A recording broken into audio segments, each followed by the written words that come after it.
Welcome in, everybody. Happy Sunday Fun Day. It's the Nick Club Wrestling Happy Hour, a very special edition.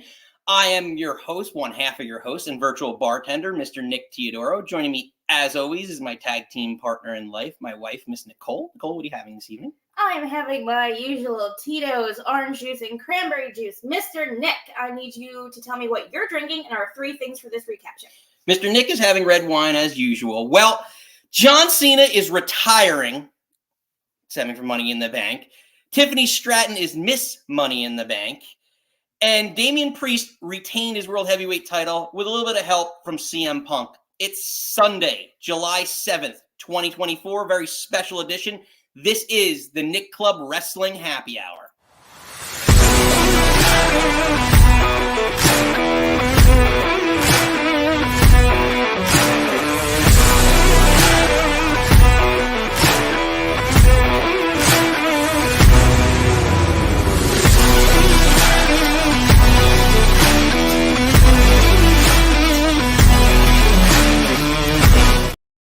Welcome back, everybody. Happy Sunday Fun Day. If you think this is unusual, it is, because we don't usually broadcast on Sunday, but it's a special Sunday because last night, 7 o'clock p.m. Eastern Time, was WWE Money in the Bank, and we have a lot to take away. Ladies and gentlemen, John Cena is retiring from WWE, from professional wrestling, let's just say, in-ring competition. So if you didn't get to catch it, let's catch you up on it.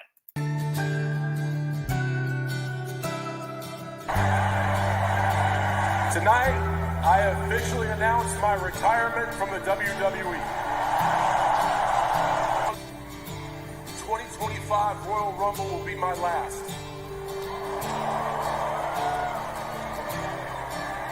The 2025 Elimination Chamber will be my last. And I'm here tonight to announce that in Las Vegas, WrestleMania 2025 will be the last WrestleMania I competed. End of an era. John Cena, after 2025, will no longer be an in-ring performer for the WWE. Nikki, thoughts?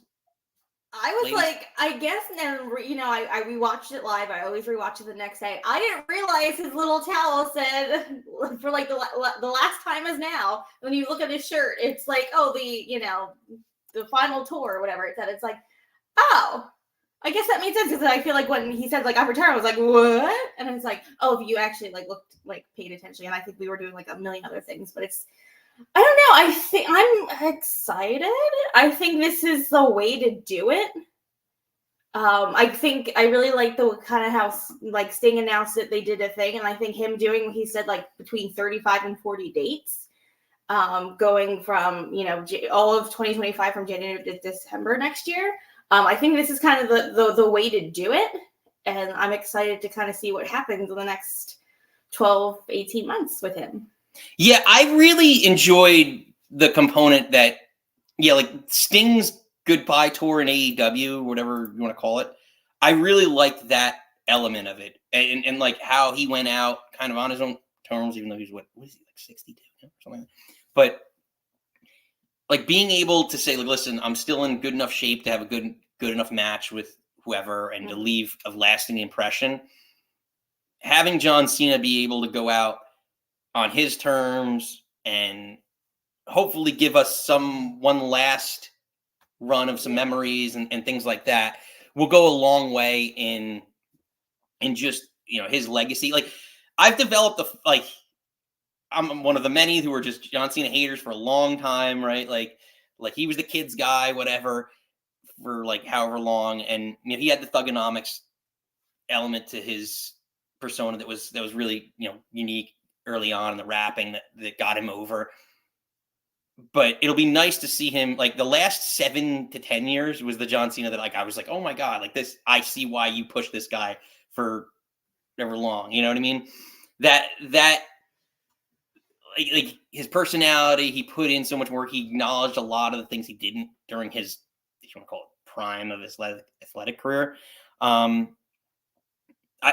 think it's the right thing to do to send him off the right way. Mm-hmm. And if you're curious, it's 100% real. He's not coming back.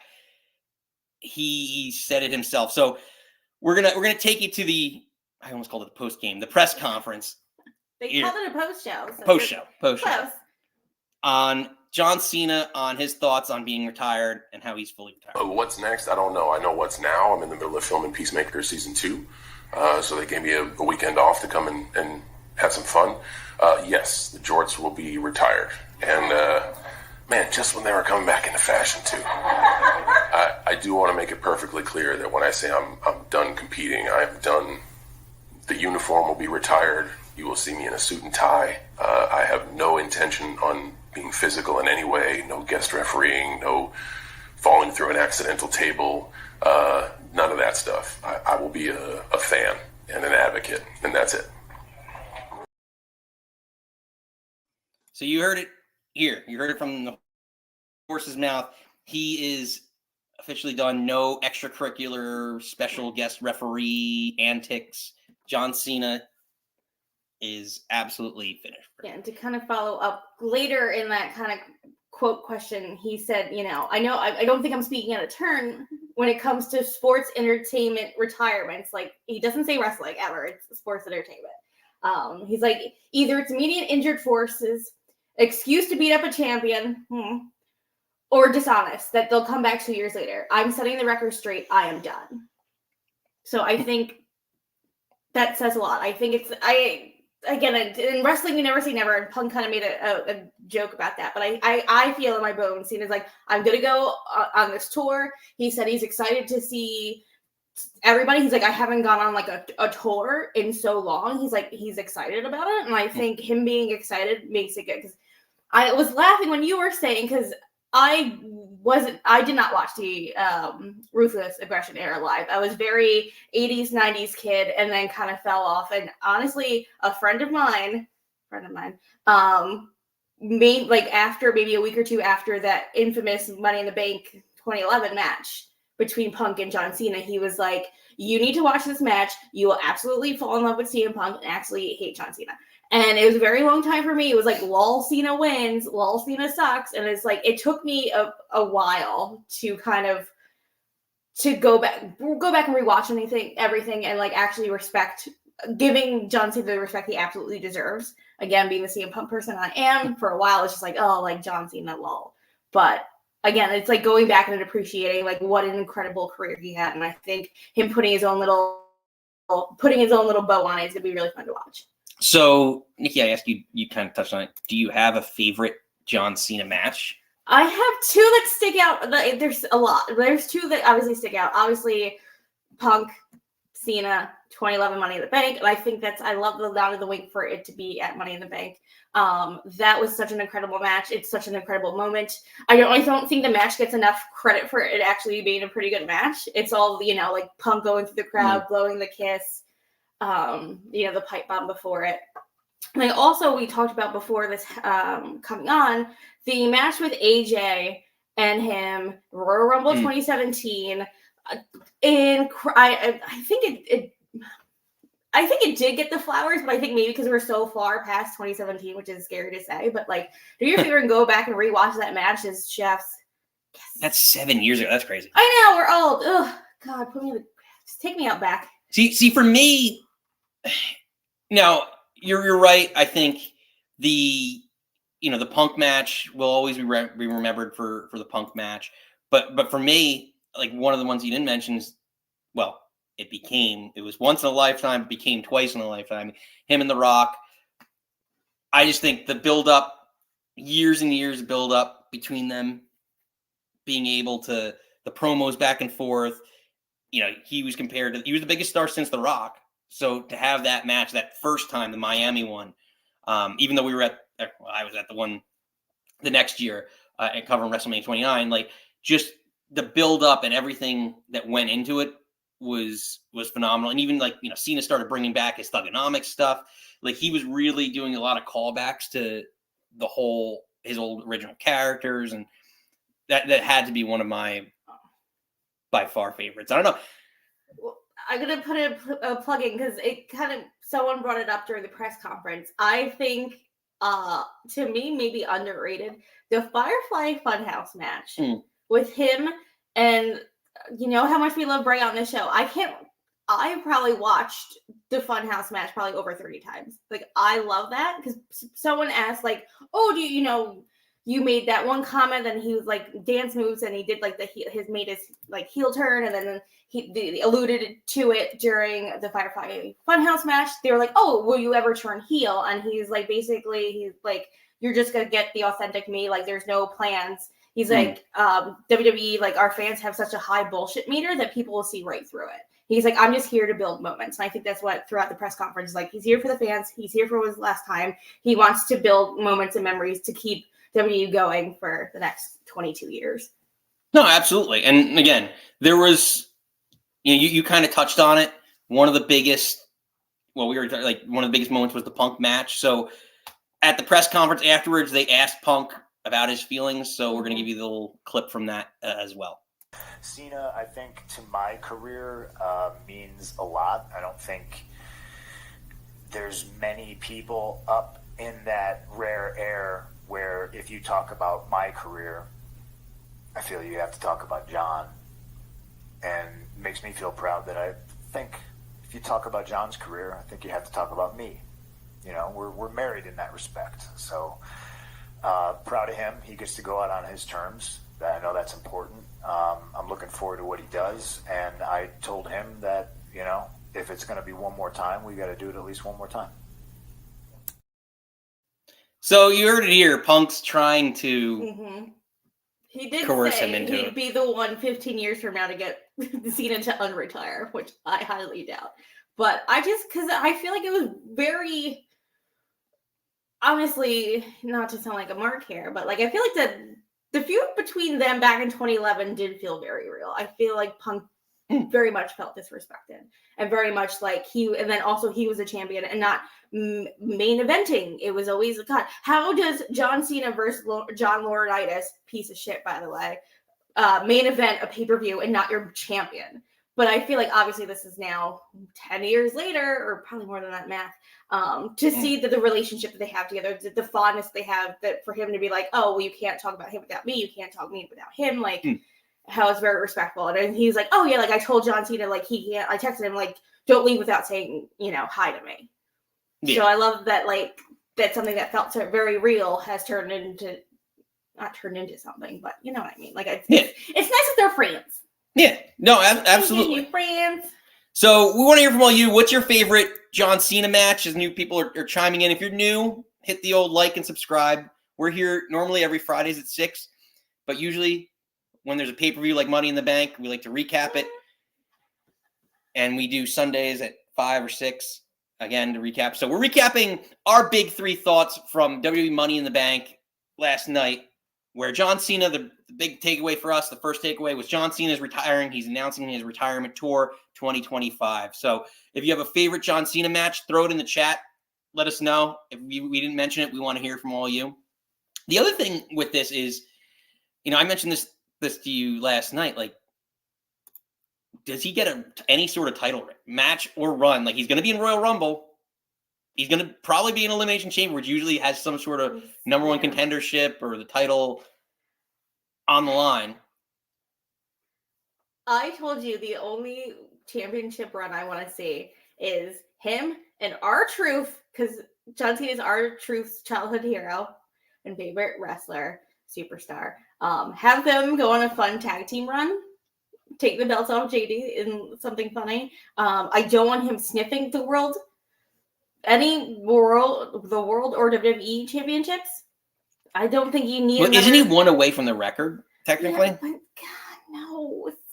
Just saying. I know. The way to go out on top would be to break Ric Flair's record if they really want. Like, then we need to get John Stewart back out to interrupt it.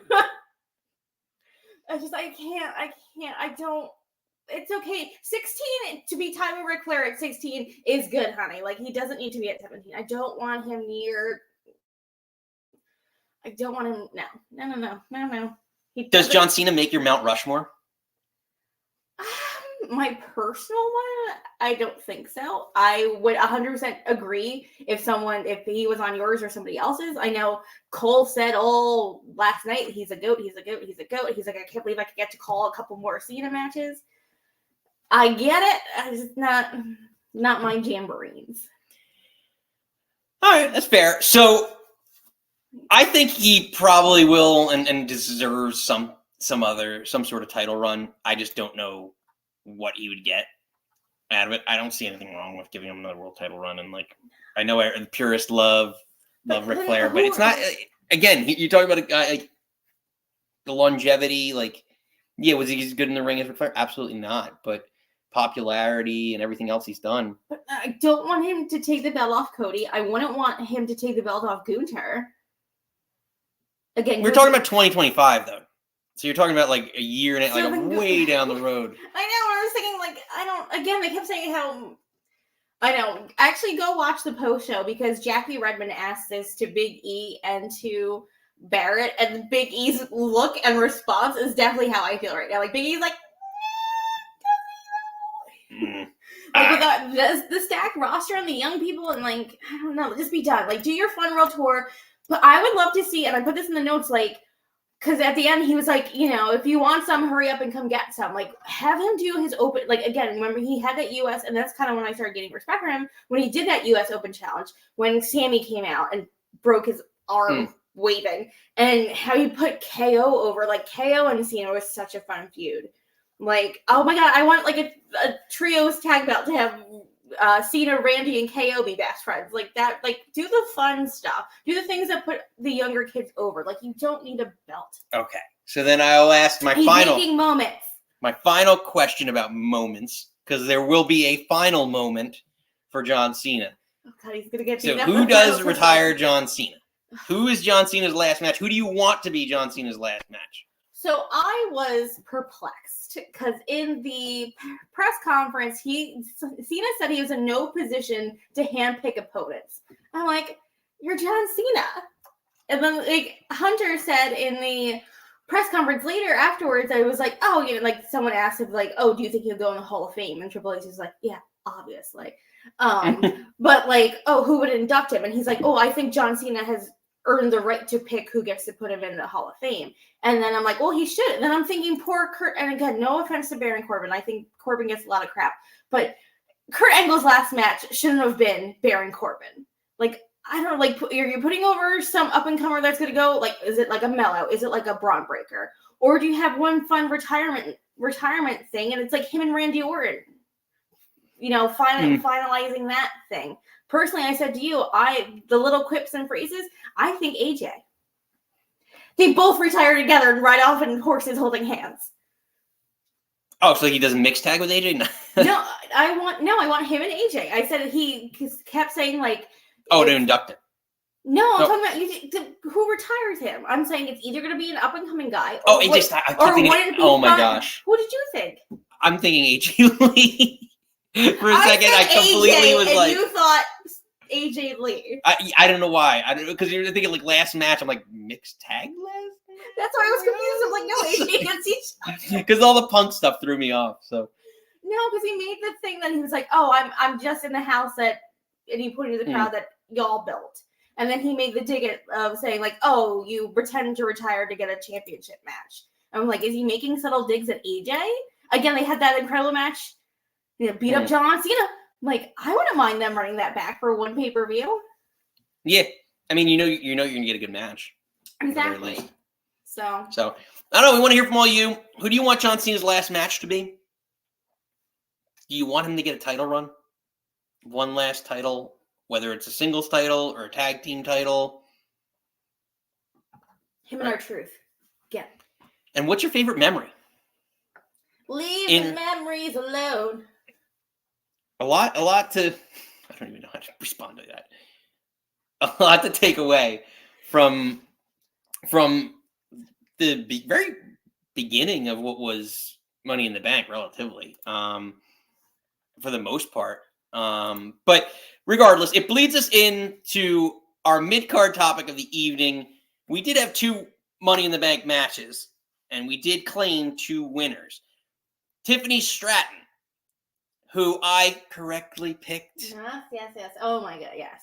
To win Women's Money in the Bank, has won Women's Money in the Bank in what was an absolute banger of a match. If you missed it last night, we got some clips. Take a look, get caught up.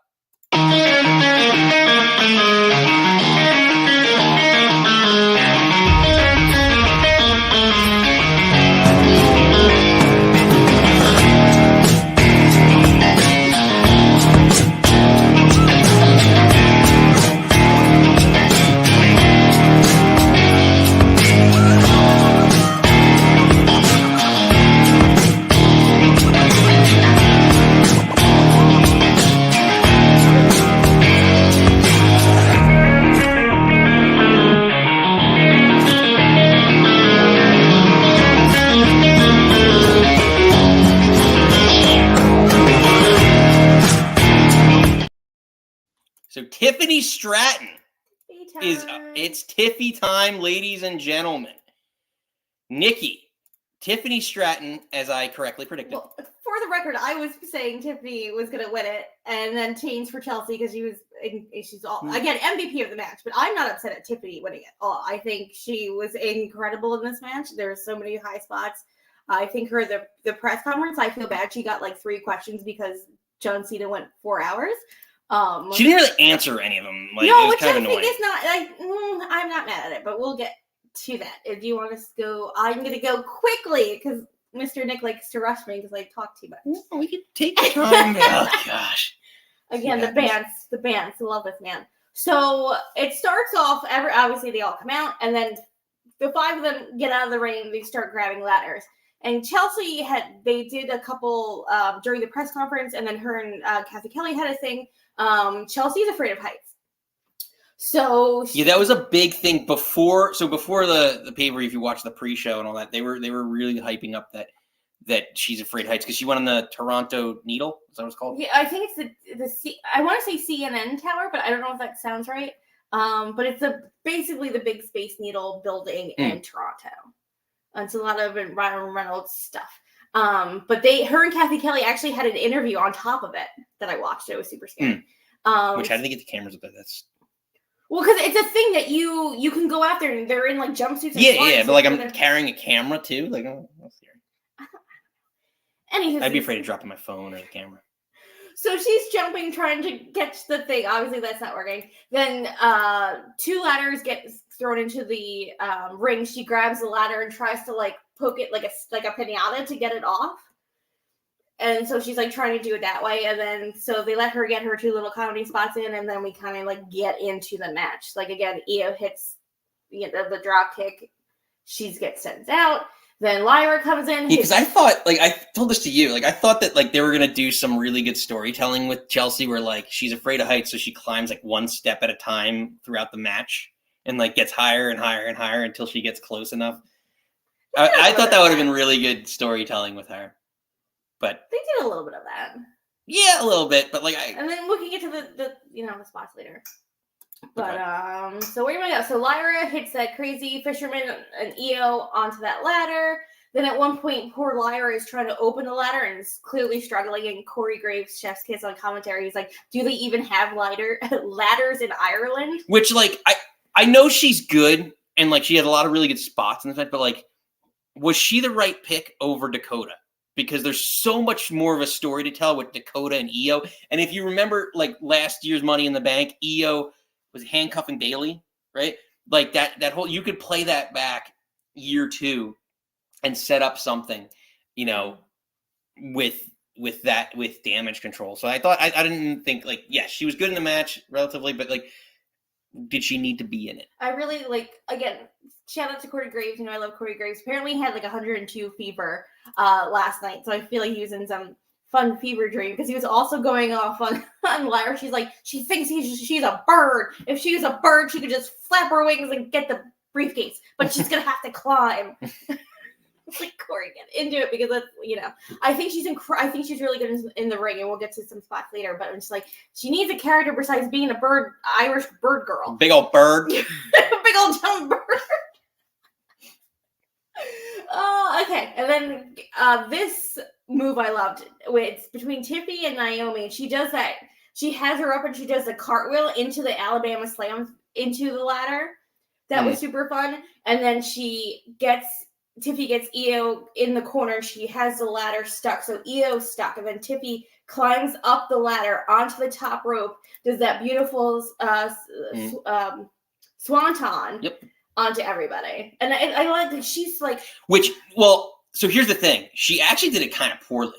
She she normally does it really well. This one, she does it and she breaks super late. Like her neck, go back and rewatch it. Her neck's she gets there, but she breaks kind of late. Like some people are over or fully flopped out, if you want to call it. But she breaks super late on the spot. I feel like, again, correctly people, but I feel like Jeff Hardy, Sami Zayn, and Ricochet break late, and it looks amazing. I'm not mad at it. People gave this match a lot of shit for being sloppy. It was a little bit in some places, but also it's a ladder match. It's gonna be car crashy. It's gonna be a little spotty. Again, they're all young little babies.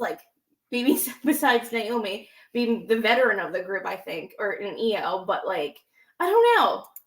I'm not mad at it. But again, I thought the Swanton was fun. I don't think Jeff Hardy was late in this. I think because it's at the last. Maybe it's more Sammy Ricochet. It's at that last moment that they I don't know.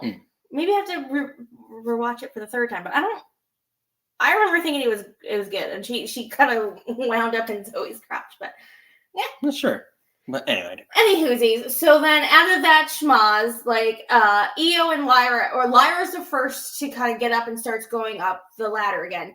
Io kind of pulls her leg and she gets her down in this the tree of woe spot. So she's kicking her in the face. The old tree of woe. Who doesn't want that? Kicking her in the face, kicking her in the face, kicking her in the face, and Lyra's selling great. And then Io starts going up. And then Lyra pulls her down for the tarantula German tarantula. Suplex. Again, Nick's yelling at me because I can't say because she doesn't have to say it or spell it. I can't say or pronounce tarantula. Apparently, there's spell check, but there's nothing to help you pronounce it. No.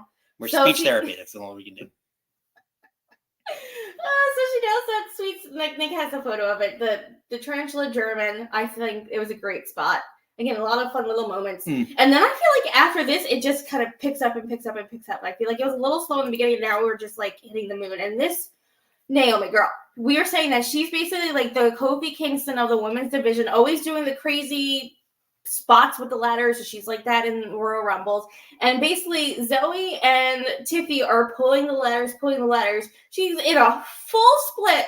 And then hits a tornado DDT from that position. How? So this spot was kind of what's the word?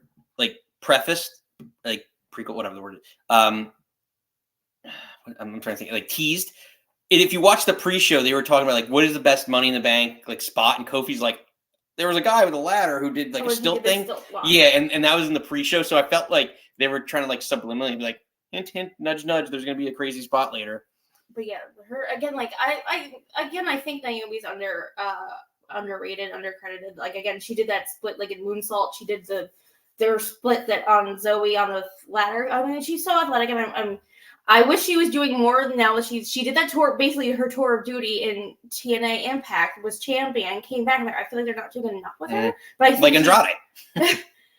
But it just wasn't an Impact. She had fun spots, so that happened. And then once Naomi hit the DDT, she rolled out of the ring. She's the first one that pulled out the table. And then Chelsea was like, nah, threw her into the steps. Then Tiffy and Chelsea set up the two tables. And I say to Nick, I'm if you set that table up 9 out of 10 times, you're the one that's going through it. But we'll get there.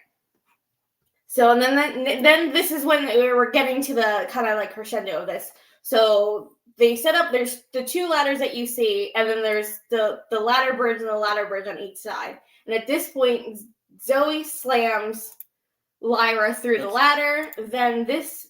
Yep. No, yeah, I had it right. You had it right. And then... The impale... Well, it's called... So, Corey Graves, again, I love my Corey, said it's a modified unprettier. He's but call it how it is. It's ugly as hell. So pretty much like you can tell that Chelsea doesn't want to be there. Naomi very kindly helped her get into the spot. She basically hits like it's kind of like a modified inverted on Prettier, what she uses, which is also Christian's move. Hits that, takes Naomi out. Then I don't know if you want to tee up this, because the next I have in my notes. So they go to the top, and I'm calling this a Rikishi driver. They call it Michinoku driver, Rikishi driver, Michinoku driver. Io hits Zoe, and like Zoe took a crazy amount of bumps in this whole night. Like borderline unsafe bumps. Like there was a point in time earlier in the match, and I made a joke to Nikki, like where like they did like 3 bumps on the ladder in a row, and it was like crazy like side bumps like close to her neck, and like it just wasn't good. And I was like, and then all of a sudden Naomi came in and did all her butt moves, and I was like, oh, they need to be safe. Just put Naomi's butt on the line. We're good. So like it was just like one of those situations. But this was absolutely insane because it's a very dangerous move to do from the top of the ladder onto a ladder, all the metal, everything else.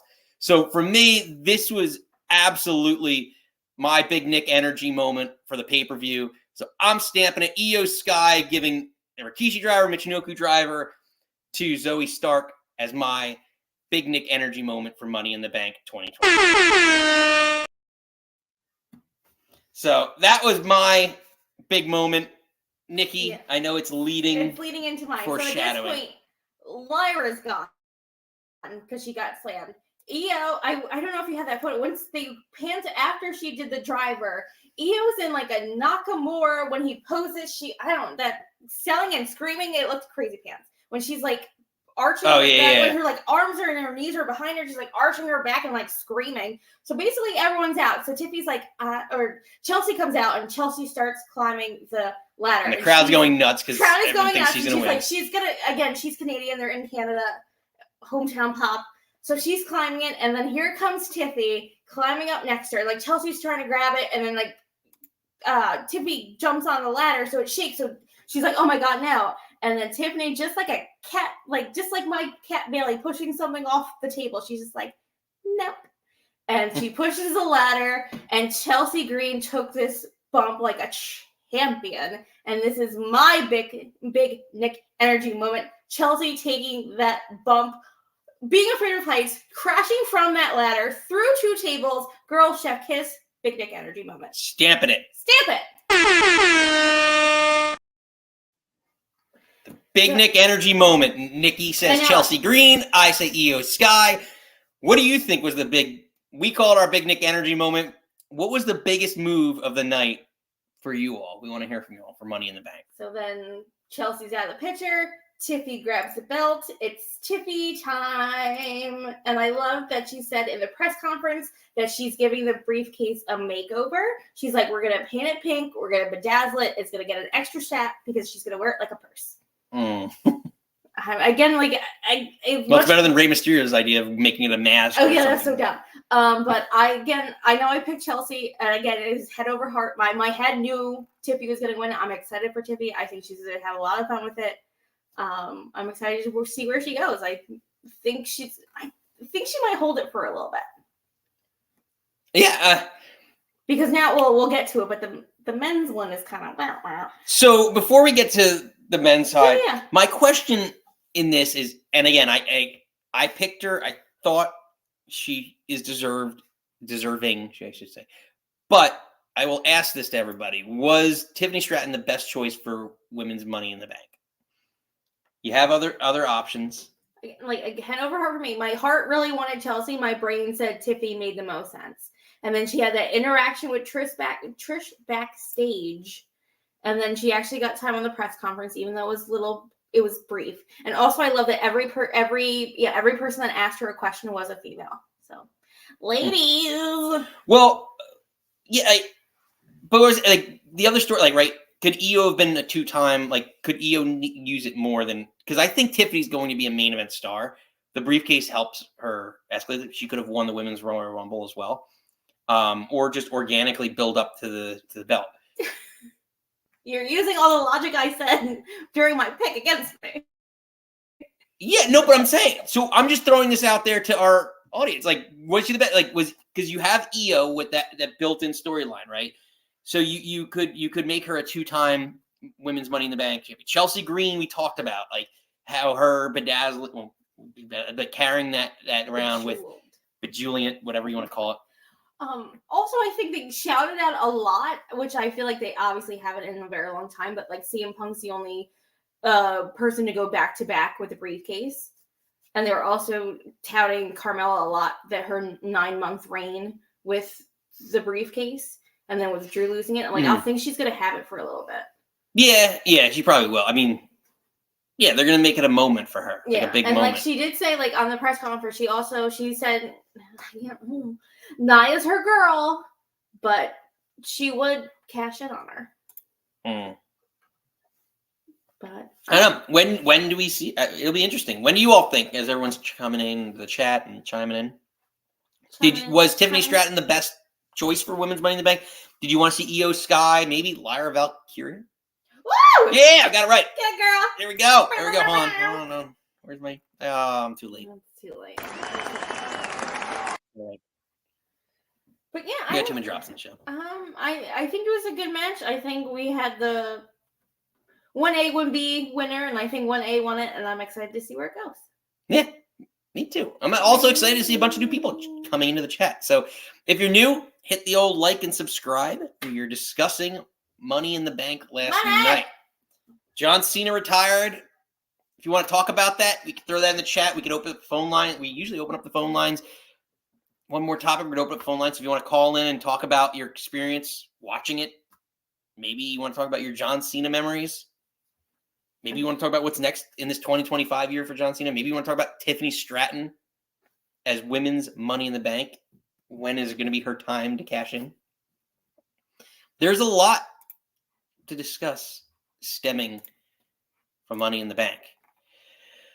But, Nikki, before we wrap up Tiffy time? No, I think I'm excited for Tiffy time. I think there's more Tiffy time to be had by all.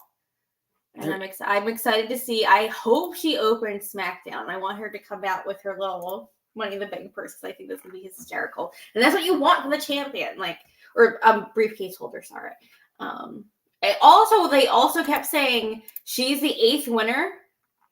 All 7 of the previous women's briefcase holders cashed in, got a championship.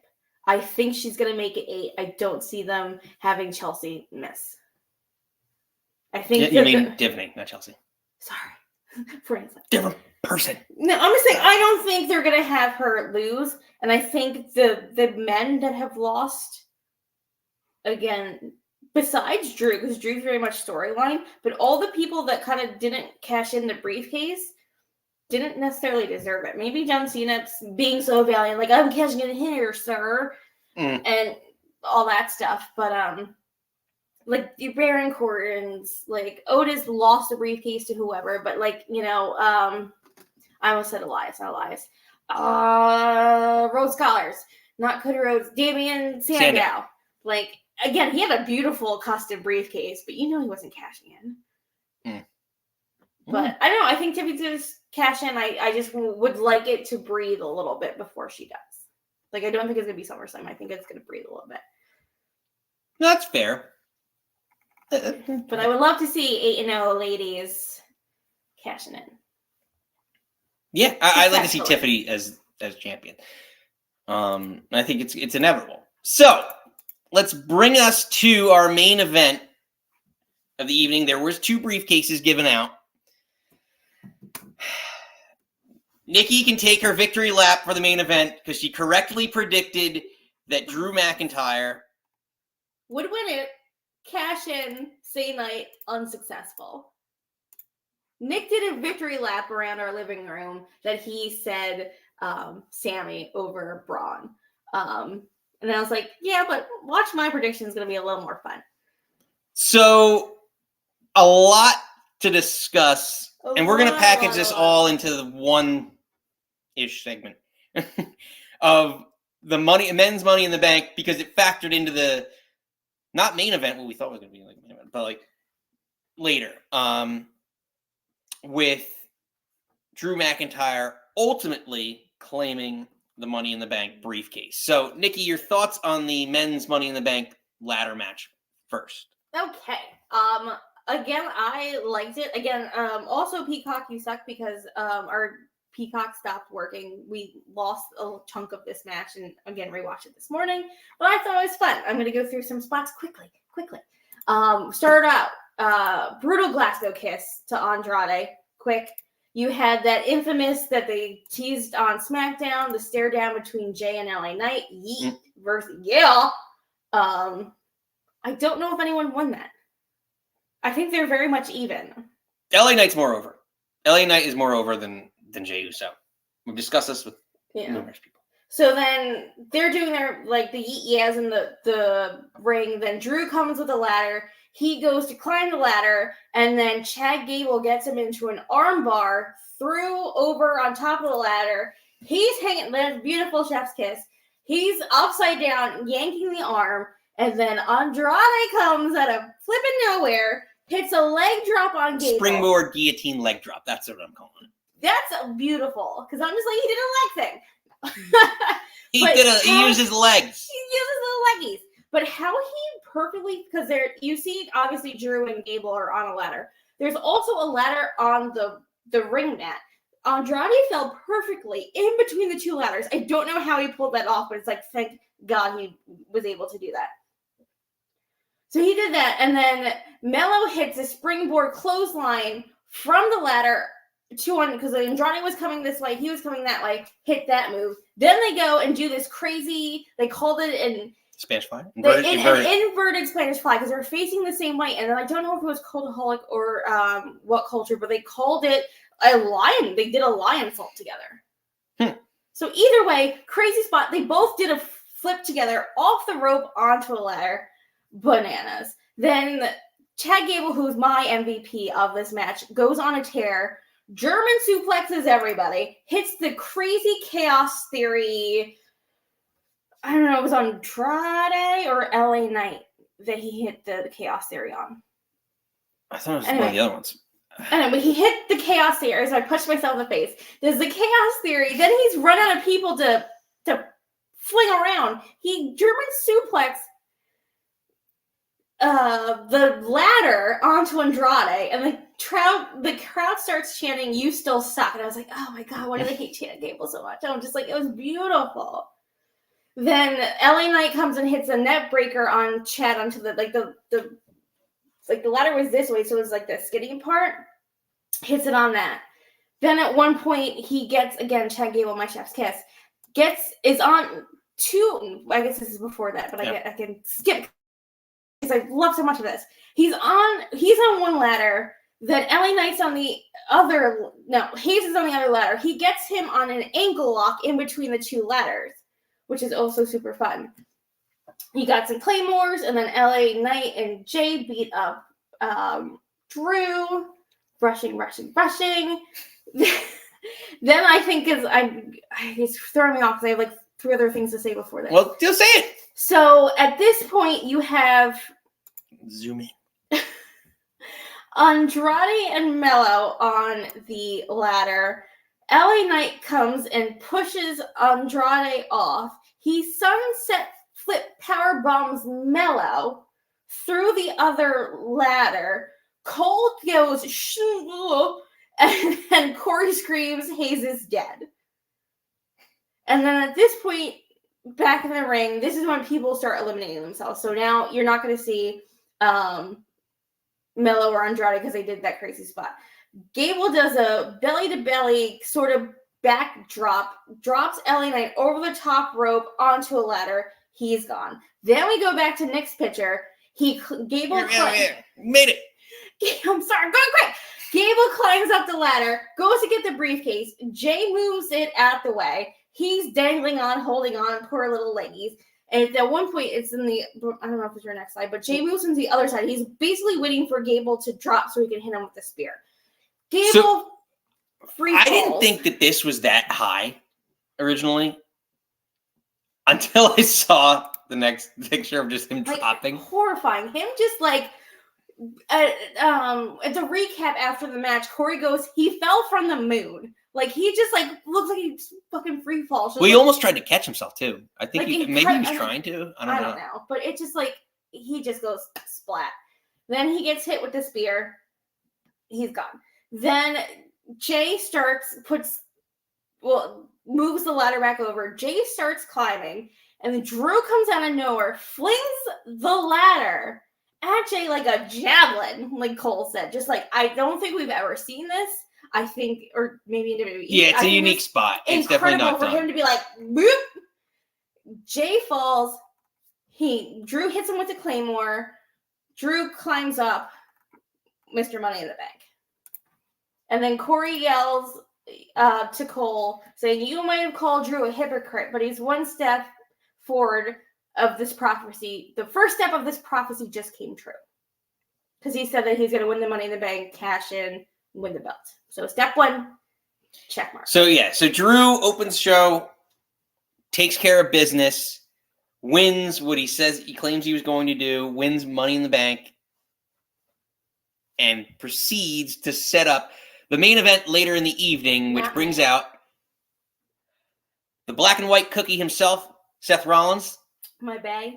That's all I kept thinking about when I saw this. I was like, black and white cookie. It was also a thing that Vince McMahon didn't like him wearing white. Remember in the, I think was that the Jon Stewart thing? He looked like the white Power Ranger, and I literally have the white and the black and the thing. Anyways, but Vince didn't like him wearing white, so I wonder if this is like a F you to him on wearing white.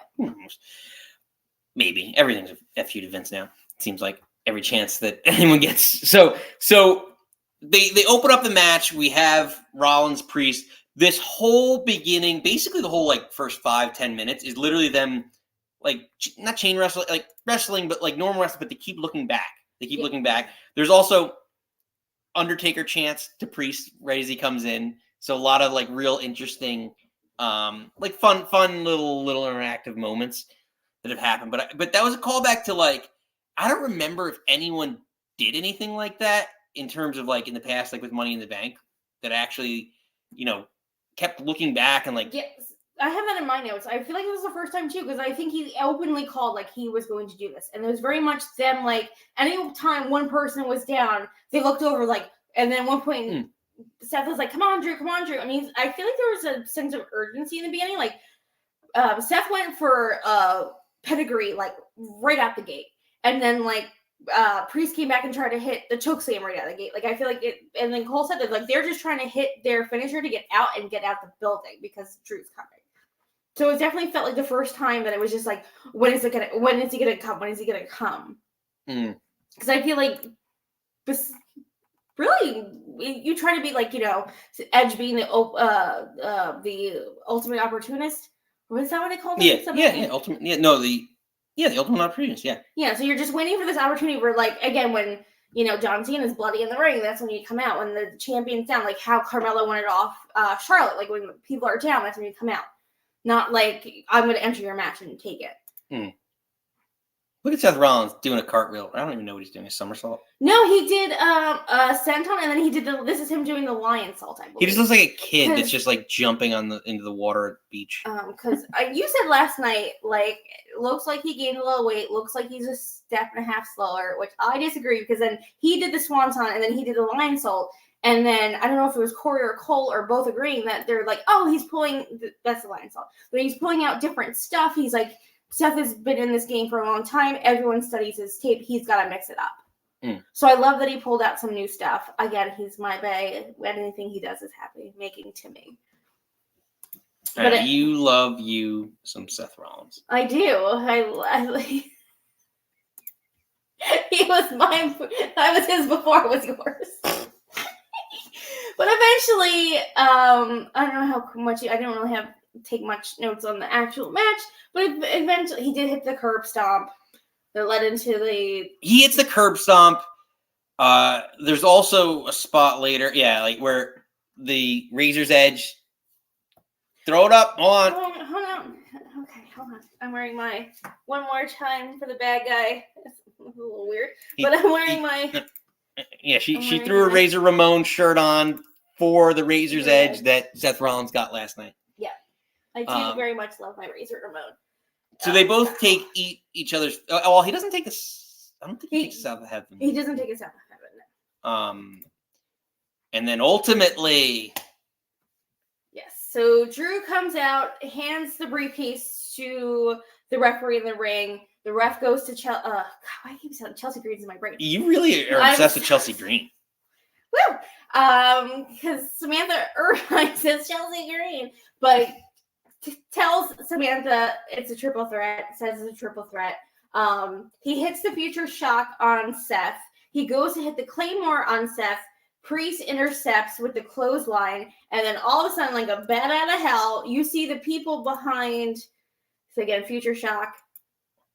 And then you see the people on Heart Camera like, oh my God. And then Punk comes in, flying, beating him up, throws him out of the ring, chair shot, chokes him with the cord of the camera thing.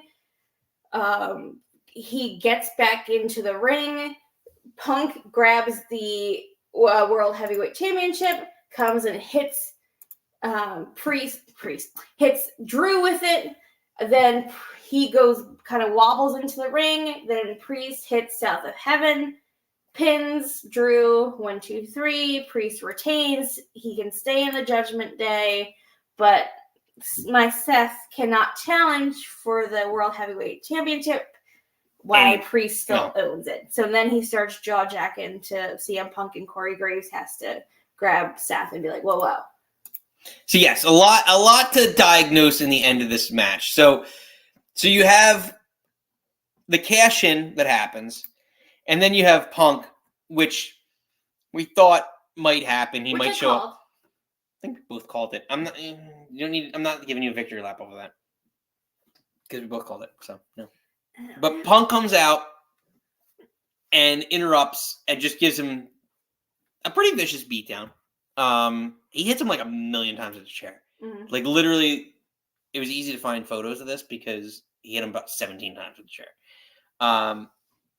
So again, enacts his revenge and sets up a lot of different storylines now for this whole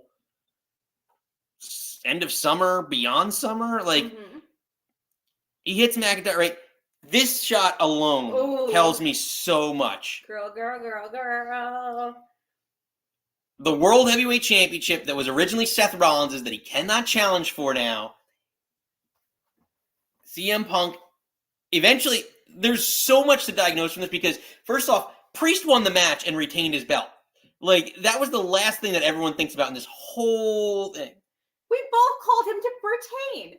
Yeah, but like I'm saying, like when you think about this whole match, the last thing you're thinking about is that Priest actually retained his belt, and like he's kind of an afterthought and all. So the World Heavyweight Champion who defended his belt without the help of the Judgment Day, right, now has, for the second time in his tenure, had a CM Punk interference that maybe it's third, but that helped him win or retain the belt.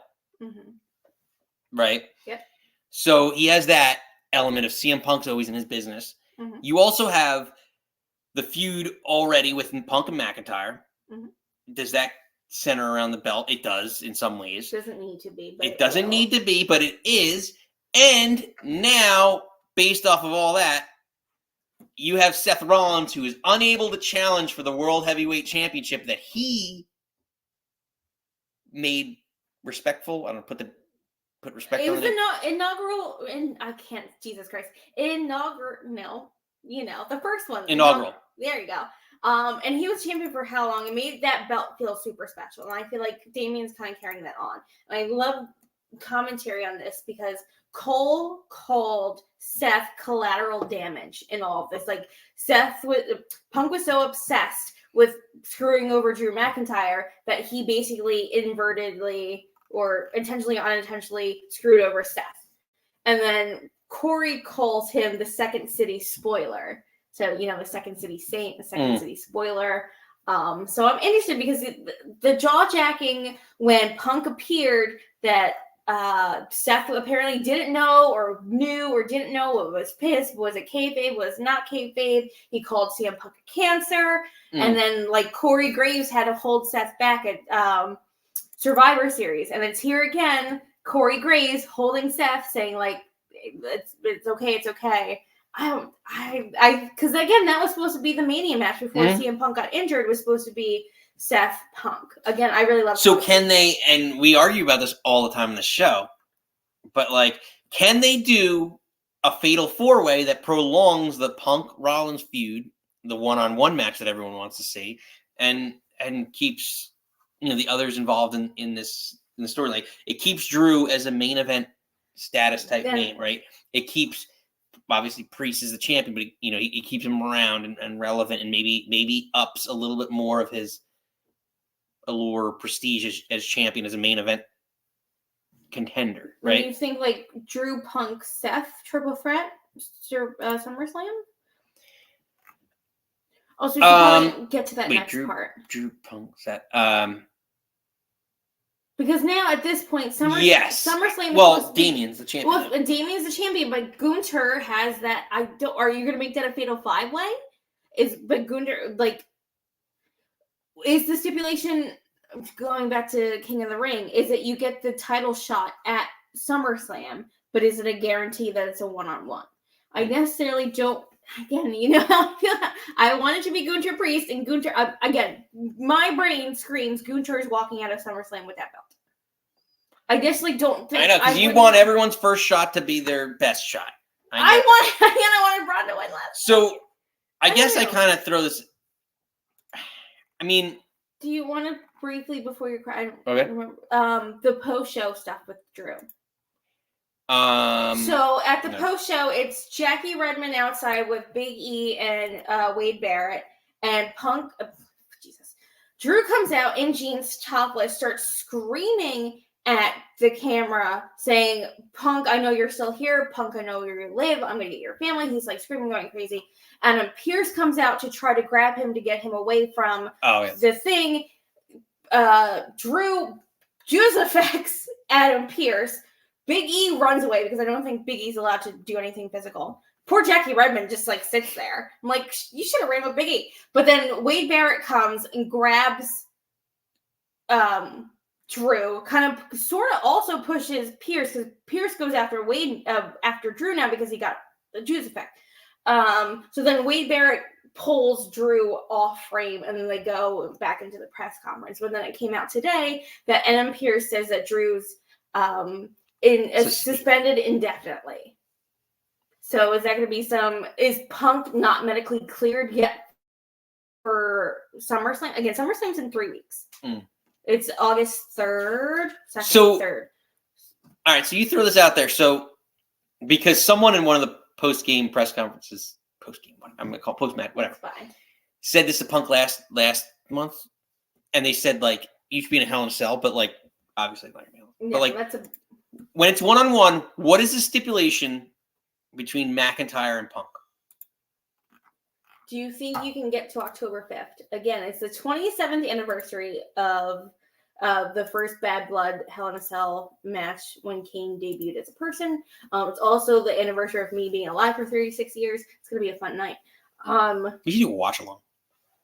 You're not a huge watch-along fan, but we should probably do it. Throw it in the chat here. If we get enough comments, Nikki might do it. So just do a watch-along for Nikki's birthday. A Bad Blood watch-along. Don't spoil your stuff. You can watch me. We've got a lot of cords and electricity over here. This could be our last episode if you spill stuff. But maybe you could drag this out, because again, October is going to be here, but I don't know, 2025 is going to be here before you know it. Bad Blood and my birthday are going to be here before you know it. Could you stretch this out? Could this be main? Again, I just want to see CM Punk main event something. Main what? Bad Blood. Oh, main of Bad Blood. Okay. Because I thought that's what you're alluding to, because you said that someone said no. I just meant what's the stipulation for when they do? I don't know which time that they actually do yet.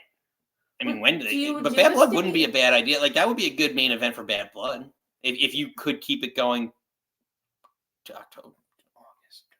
That's a long time. But again, are they? Because rumors were before. Well, if you do a fatal, figure this. You do a fatal 4-way. There's a lot of heavy-handedness, I should say, violence that's gone on in this feud already, that I don't know that it could go to that level. You know what I mean? I don't know that it could sustain it a slow burn long enough for 3 more months without a match. But you could do the fatal 4-way. You could do the fatal 4-way, then have they're kind of interacting, getting like teasing of it. What's the September pay-per-view? I'm not sure offhand. And like, is that no? Maybe I don't know. Match at Berlin is also at the end of August. I don't know what's in September. Well, if he's, I guess let's figure it this way. Let's think through. If McIntyre's suspended and Punk off TV, whatever, you could suspend him for a month, keep him off TV for a month, and that buys you a month to September, right? Like July, August, mid-August, right? You'd come back mid-August, late August, like so maybe after SummerSlam. He comes back, put him off TV until after SummerSlam. He comes back. That's the August 10th-ish week, my birthday. Shameless self-promotion. But like he comes back August 10th-ish. You put him in matches. He has one pay-per-view, right? You have one pay-per-view before Bad Blood. You could still keep that going because it's still the payoff. Well, that's what I'm saying. Is he indefinitely suspended because Punk can't wrestle at SummerSlam? Or is the SummerSlam match... Hey, Zach. Hey, Zach. Welcome in, Zach. Would the SummerSlam match be then maybe, again, we don't know if Punk's cleared. He wouldn't answer that at the press conference. Would it be crazy to have Punk Seth and have Drew come in and cost Punk that match? And that's, I don't know. It's hard because it's like, there was also but that match, what would that match be? Again, that was supposed to be a mini match, so I don't know. Booker man, give me the pencil. I don't know. Like, I just don't. I just hate when I don't know why. Like Punk's Rollins is upset at Punk for screwing over his one shot, so I get that. It would make more sense to a triple threat probably could work if you did it for. But again, if Punk's healthy, but Punk's not, we don't know if Punk's healthy. But there was also rumor that Drew was supposed to take time off, and that's when he said he's like, I quit the WWE. They were like, all right, then he's going to take the time off, and then he come back on Friday and beat up. Zach said he only watched the main event last night. Well, spoilies, babe. Sorry. Well, main event was Bloodline, so we didn't really talk about that. If you want, Zach, if you want to call in, we could talk about Bloodline stuff. Because a little bit predictable on that front for us on our end, but there's some interesting little tidbits that come of it. But yeah, like what would be the stipulation? They've used steel chairs. We don't know how Punk got his ass kicked by McIntyre in Chicago. He just showed up bloodied and beaten. So like we don't have any like hint as to like did he use a kendo stick? Did he just like strangle him with a cord? But would it be crazy because everything needs a stipulation, everything needs a thing? Maybe just have like an Iron Man match, just wrestle in the ring. They already did all that. Like, I mean, you can't. No, because they already got beaten up backstage. You already had the chair shot. No, you already had the belt. I disagree because this is why an Iron Man match is something Gunther should do. Gunther, that should be reserved for someone like Gunther who's the ring guy. Like, make him be the guy to do something like that because it's more pure. You know what I mean? Like, I don't think Zach thinks they need to have a death match. Somewhere John Moxley's bleeding. Actually, that's not bad. Last Man Standing wouldn't be a bad idea. You know, with all the beatdown that they have, I wouldn't put it past. Like that's a fair enough. Like it was weird because Punk like in his post game whatever like was like no Hell in a Cell. Like I'm not gonna do that. Like blah blah blah. Like I get it. You don't want to damage your body or anything like that. But to be perfectly honest, like it's going towards like that would be a great payoff. He said to that this feud. the person that asked the question basically said their first match should be in Hell in a Cell, and Punk's like, this is why your fans not bookers, basically saying like that's not, you don't start off a feud in Hell in a Cell, you end the feud at Hell in a Cell. Yeah. So I think you have a kind of with like AJ Cody, like you had that technical match first, then you had the match with the stipulation. So I think you have to progress. You can't just be like, we're going to have a barbed wire death match as our first match. Like, you got to... Exploding barbed wire death match is your first return match, CM Punk. Oh, God. Get it right. You're the Dark Side of the Ring when it's, Terry Funk and what's his face, and they're the ropes were on fire. Like, you gotta build up to that. So the other question that I wonder is, let's get through. Oh, nice. He's going to SmackDown on Friday. Yeah, where is SmackDown? Because they were just in Toronto. Well, they're probably East Coast. Well, they were MSG. Yep. Oh, Vancouver's that right? Was it Boston? It's probably something. It's got to be East Coast, unless Zach's trying to. Wait, let's see. Worcester. Oh yeah, that's right. Worcester, Mass. Yeah, that's gonna be a good one because they always do it big for. Now I wonder if John Cena. Wait, you said SmackDown, so I wonder if John Cena would show up for that because it's hometown, all that stuff after his whole retirement tour. Zach, I know you came in late. We were talking the big takeaways. You might have missed it last night. So John Cena announced his retirement. You probably heard on the dirt sheet, but he announced his retirement at Money in the Bank, saying 2025 is going to be his basically swan song year, and he's going to do a myriad of like 30 to 40 dates. I wonder if it'll be 30 to 40 matches, but 30 to 40 dates, and basically, round out his in-ring career.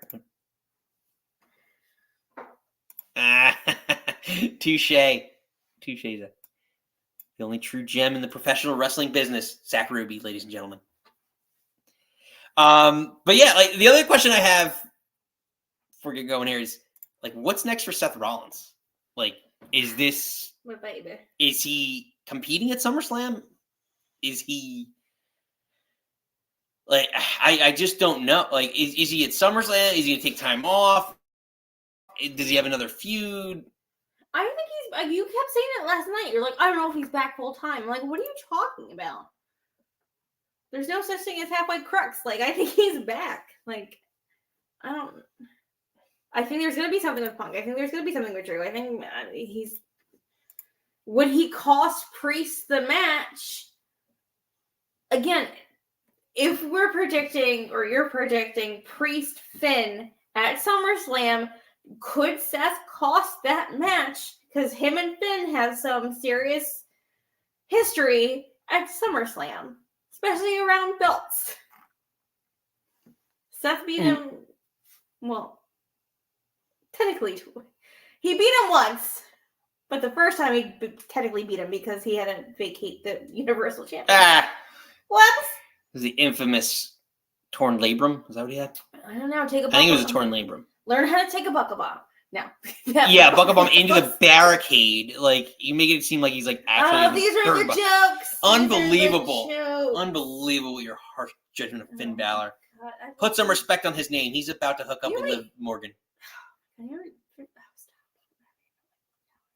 Again, you can't. I also have a new drop of the Liv Morgan.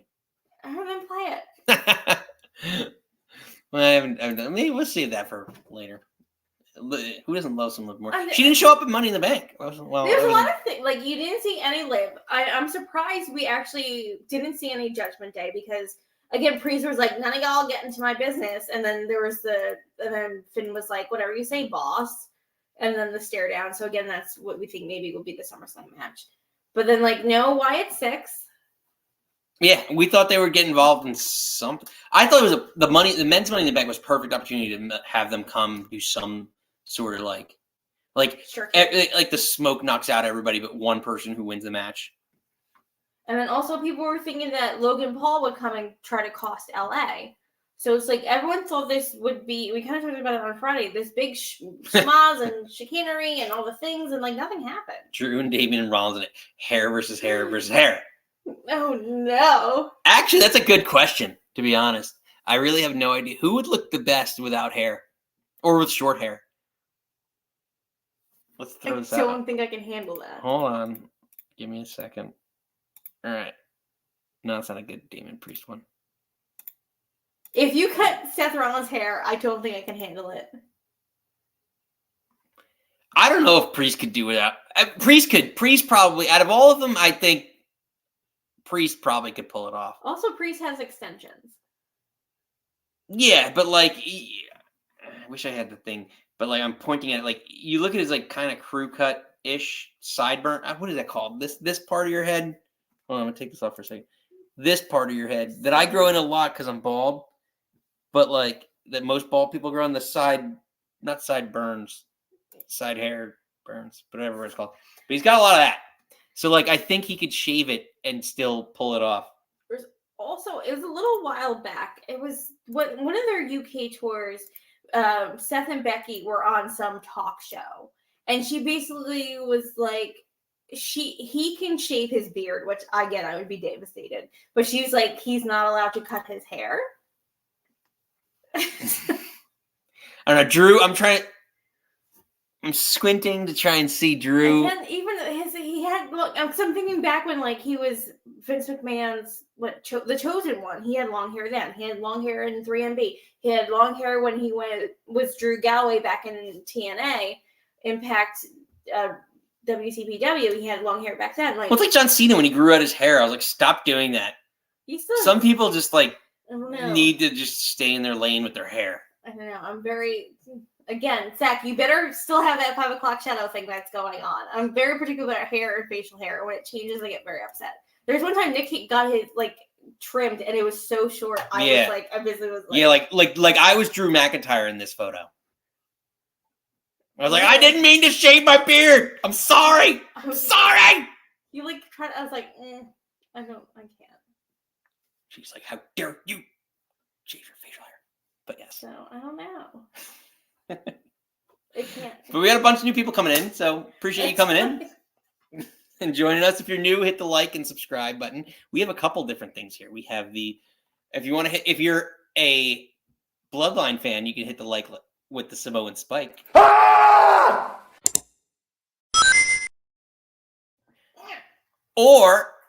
Or if that doesn't do it for you, even though they didn't show up last night, we thought they were. If you're an Uncle Howdy fan, you could hit the like subliminally. Like this. We're just adding new drops. The production value is off the charts on this show, especially when I drink a lot and I just have a lot of time to myself in our wormhole of the basement. So I didn't even know. Zach says he has a 20 o'clock shadow. Love it. Keep it. I don't think you can grow as good a beard as me, Zach. We will this is something that your personal wise man, Mr. Nick, will teach you over the progression of our of our client relationship. As your advocate, just don't Paul Heyman me like the Bloodline did. If you try to, I will show up with a vengeance. I don't know who I'd show up with, but I'd show up with somebody. My first date with Nick, we knew each other 24 hours. I told him you're never allowed to shave your beard ever again. 6 years later, it'll be 6 years in 2 weeks. Hasn't shaved his beard. Trust in the beard. Zach, you're doing great. Exactly. Unbelievable. I'm trying to catch him all over the how dare you? This business arrangement, this is not exactly, listen, the wise man took care of everybody, and I take care of everybody here. This is unacceptable. Unacceptable. Zach, we're going to talk about that match you have coming up in August. I mean, we have a lot to discuss on how you're not using any sort of ruby as a weapon. It's very disappointing. But more for the next episodes when Zach joins us, because we know Zach's going to come on. We love our buddy Zach, as long as he doesn't turn on me and try any nefarious activities. Listen, we have a couple people on the show. We have our enforcer, Andrew Anderson, and we have Crowbar. So listen, we better get in line. It's like some people have the Samoan SWAT team. We have those two. Equally as good. I can swing a chair. I can swing a baseball bat. Good, Zach. He won't turn on me. But then he put his eyes out, so I don't know. I don't know what to think about that. Just watch your back, babe. It does. I don't like that.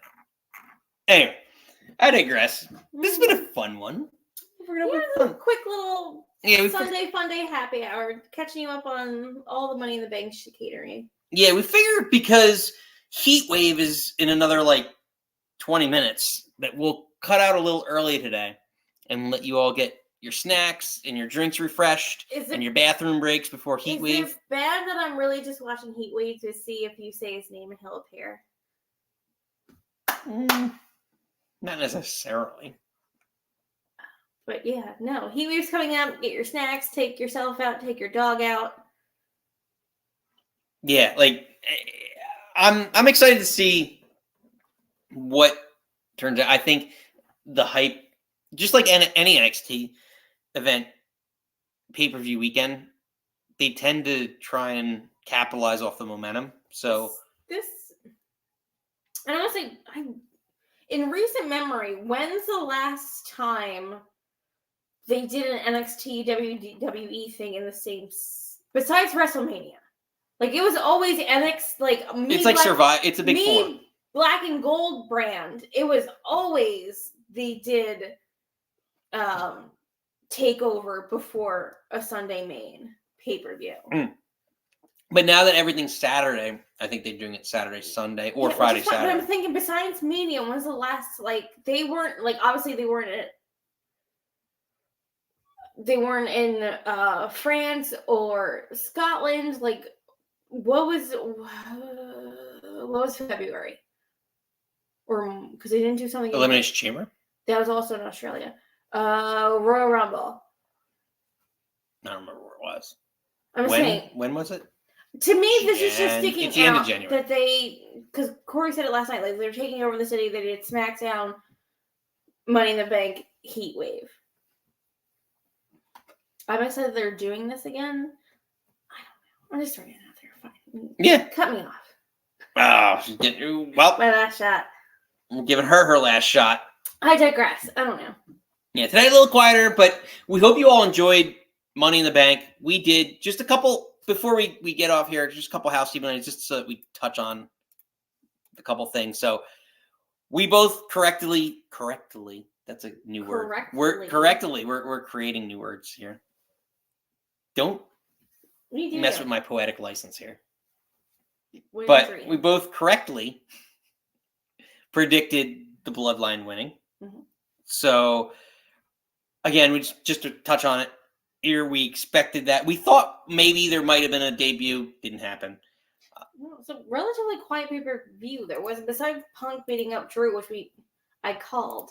Really nothing. Because Triple H said the thing at the beginning. He's like, "This is going to change the WWE forever." Yeah, a lot. I mean, my takeaway from the Bloodline match, real quick, was just Jacob Fatu. They're making him out to be a monster, and he's going to be a main event guy. He actually, I think, has the ability to be a higher level star than Solo because of the way that they're building him up. You have to whisper in the wind.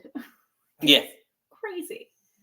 No sold vintage. Like, he's a star. Yeah, they're 100% setting Jacob Fatu up for big things in the future. That was my takeaway from that. Also, my takeaway, I thought Sami Zayn was going to win. Correctly predicted that. Sami Zayn is our remaining. I am surprised it only took one haluva kick to beat Braun. Don't know how I feel about it. Again, love Sami Zayn. Yeah, I'm not surprised. Didn't think that was it. I think Braun's time's coming. I think they're going to make him a main event star. I don't think he needs the Intercontinental title to be there. Oh, you got to go through the mid-card to be the main event. Well, if you're a main eventer, you're a star. So, ain't no such thing as halfway crooks. Right, Eminem? I said that before. I know. I'm throwing it back out. There we go. We're coming full circle. End this so full I can circle. fight you in the streets. No, you're not going to. I'm not going to end this so that I don't have to fight anyone in the street and I can run away. I can go to bed safely. Which I'm 100% taking that clip from Triple H about, like, we ended the show safely. There was no injuries. We're going to end shows from now on like that. But let me get off the last two before we go. No, I think, again, wait until Zilla Fatu gets on. Yeah, you got Hikuleo. There's talking about the other Rikishi's son that's supposed to be older than the Usos. So yeah, there's a million of them. And they all have like 15 sons too and daughters. So like they're all coming. The Bloodline will be basically it'll be a storyline for it'll forever. be a brand, the Bloodline brand. It'll be like Raw, SmackDown, and Bloodline. But I digress. This has been fun. Well, as always, it's always a blast. It's fun with you, babe. It's all right, me and you. Yeah, I enjoy spending time with you. At least 1 hour every week. Sometimes 2 hours. Like this week. Spoiler alert: this is the only interaction Nick and I have. Yeah, no, we go separate ways after this. She stays upstairs, and I lock myself in the Teodoro Penitentiary of the basement. Since day one-ish. But that being said, it's been a blast. We're back here, just to let you know, we're back here Friday at 6 in our normal time. Yep. Because there's no pay-per-views going on. I'm not getting my hair done. Not getting, yeah. Some people are not. Shawn Michaels has left the building. Her hair's not done. I almost did a Howard Finkel drop of that. You were so lucky. Because it's coming. You don't remember the Shawn Michaels? He's left the building announcements. But regardless, it's been fun. Thank you for joining us. We will see you Friday at 6 p.m. Promptly join us. We'll discuss the week's happenings in wrestling as we always do. But until next time, you don't have to go home. But you can't stay here. Bye.